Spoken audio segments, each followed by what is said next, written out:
yung guys, dito muna tayo, update tayo dito, no? Sa Manila Bay, yan, kagaya niyan guys, naghahakot-hakot sila ng mga basura dito. Pinupulot nila, no? Itinatabi para pagdating ng kanilang truck, maikarga ng maayos yung mga basura dito guys. So ayan, grabe yung iniwan ni Karinang basura dito, no? Isang katutak na naman. Ayan, isang katutak na namang basura. Ayan, oh, grabe guys. So, diba? Kita nyo naman yung basura dito naipon dito sa gilid. Ayan sila kuya, yung DDS mismo ang talagang minamano-mano nila yung pagkuha ng basura nila dito guys. Ayan, dito tayo sa tabing ng Aplaya. Ito po ay Aplaya guys, mga tubig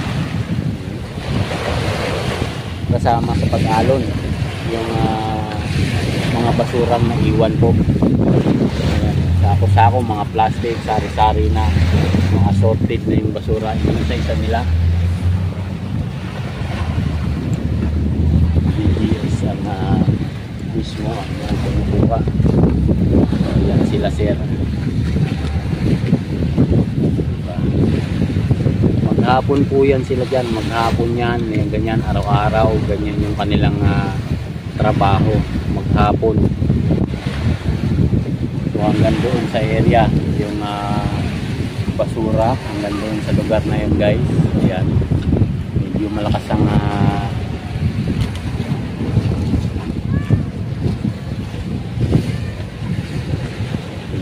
ang hangin. Araw yan sila guys, ganyan yung kanilang trabaho, sako-sakong basura.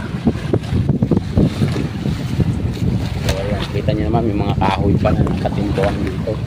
Ayan,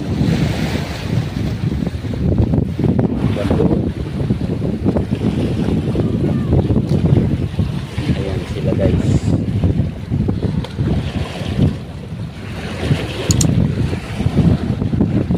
Grabe yung basura dito. Araw nakababad ka sa tubig, no, para damputin yung mga basura na pabalik-balik yung mga kahoy na naiiwan. No, ayan. Hanggang doon po yan sa kabilang dulo. Ganyan karami. Ganyan karami yung basura na napupulot nila dito sa may Manila Bay. Araw-araw yan guys, na ganyan yung trabaho nila. Yan mga kahoy na to, yan mga troso na mga yan, kagaya itong katabi, ito na hawakan natin mga troso to. So hindi basta-basta to, bubuhatin lang ng isang tao, napakarami nga bubuhat nito.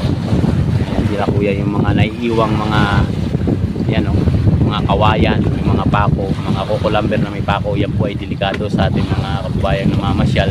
Kung hindi po yan ay matatanggal, no, maitatabi sa area pag binamasyal po dito at natapakan yung pako niyan. Tetano yung kanilang buti na yan, kawayan, mga saan pagaling yan guys. Nandoon sa area na yun may mga basura dito sa may Aplaya. Ayan, Aplaya po kasi yan, sa doon yan, yan si nanay sa taas. Ayan, so baka po yung iba nga yan may isda may tubig baka may isda na yung loob niya nagtago, o kaya alimango. So wala namang isda. So yan, mabigat yan guys. Akala nyo ba kasi babad sa tubig yung ano na yan, yung kinakalkal ni kuya na yan. Grabe yung basura na ayan, grabe guys, yung basura na nilalagay nila sa sako. Nampas ng alon, mga putol-putol na troso. Yan, kagaya nito nasa tabi ko guys, yan laki nito, yan mga putol-putol. Kung saan-saan galing yung mga basura na to, kung saan-saan lugar na hindi natin alam, no, yung mga kung saan-saan tinatapon sa mga estero, sa mga kanal, no. Yung iba nga po iniiwan lang sa mga poste, no, sa mga poste, sa mga gilid-gilid na nadaanan nila.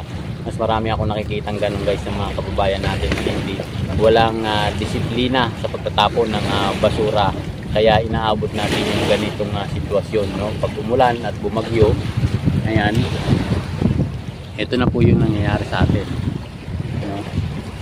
Kagaya niya ni Kuya. Ayan guys, maraming salamat sa inyo. So ayan, hila nila sa ako. Ayan, yung puno na thank you sir. Ayan guys, araw-araw yan. Yan yung kanilang trabaho. So ayan guys, so, diba? Maghapon po yan, mainit, maulan.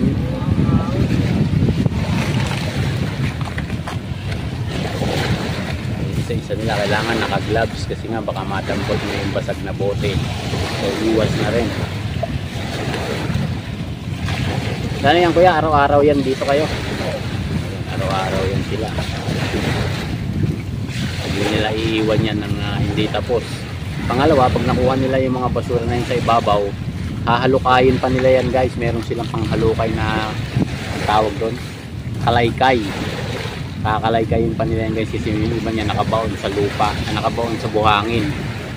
Yan na, banlikan kasi ng tubig guys. Pag nabanlikan ng tubig, yan na yung naiiwan. Mas marami pa yatang nakabaon yan kaysa doon na yung nakalutang. So yan yung ano nila dito araw-araw.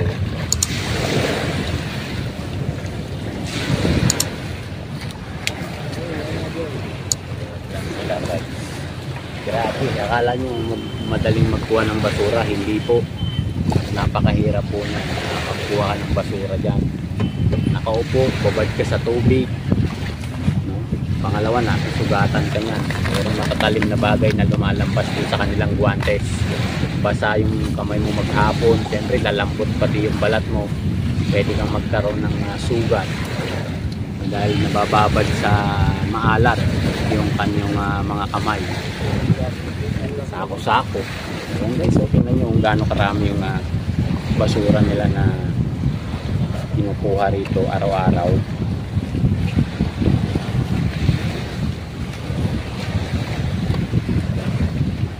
Doon po yan sa may dulo. Ayan.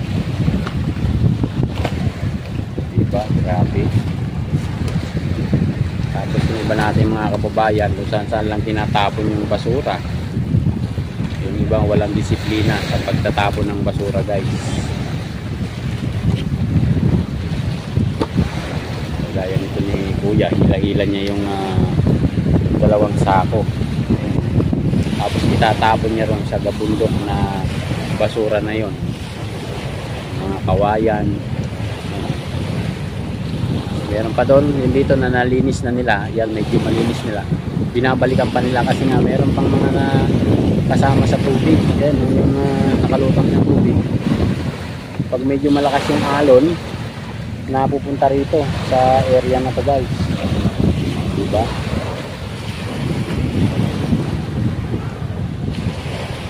So ayan, yung lagay niyan, inihinto ko ni Kuya, lalagay dyan sa sako para mabuhat niya ng maayos. Merong sako, tapos itatapon niya kung saan saan. Ayan, init na.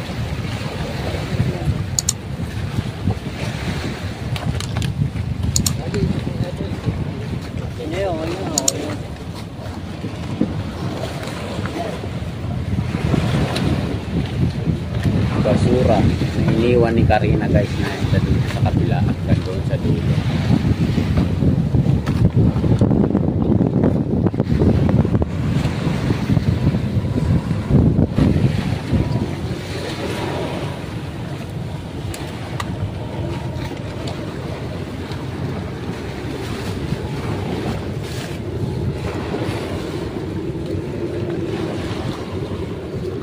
Gilid ng bangka, ang dami guys. Ayan, kailangan nakabota ka, nakaguantis ka dyan, kasi nga pag nagkamali ka ng dampot dyan, boting basag yung mahahawakan mo dyan.